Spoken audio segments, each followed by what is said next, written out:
No cutoff notice to November, that still won't do it justice because people have other bills also that they have to pay.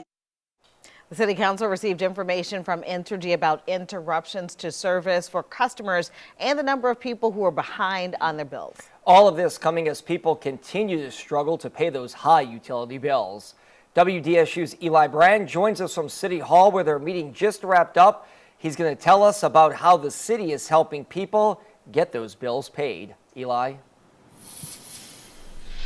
But one place they were helped today, Travers, was in New Orleans East at Joe Brown Park, where the city had already approved $2 million to help people behind on those utility bills get those bills paid. A lot of the people I spoke to in line tell me if that didn't happen, they had a lot of fears that those lights would have eventually been turned off.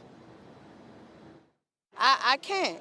It's no way possible that I can. My lights haven't been off yet, but they will be soon.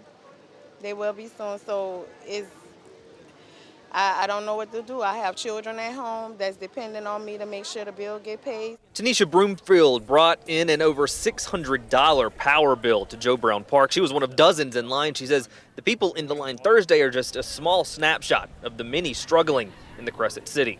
The reaction is the number of people that I see out here looking to get some assistance, and we should have got assistance a long time ago before Ida. You know, it should have been some kind of help going on. I mean, right now, all we can do is hope and pray that something happens. Keeping the lights on isn't the only problem people are struggling with, though. One woman even brought an over $10,000 water bill. I'm a single mother.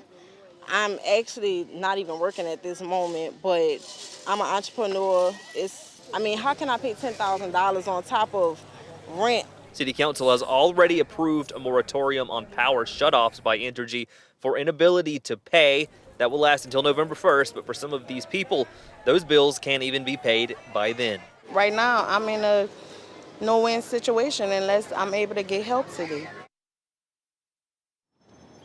The city has already received a list of names of residents that are behind on those bills from Entergy. Reporting from City Hall, Eli Brands, WDSU News.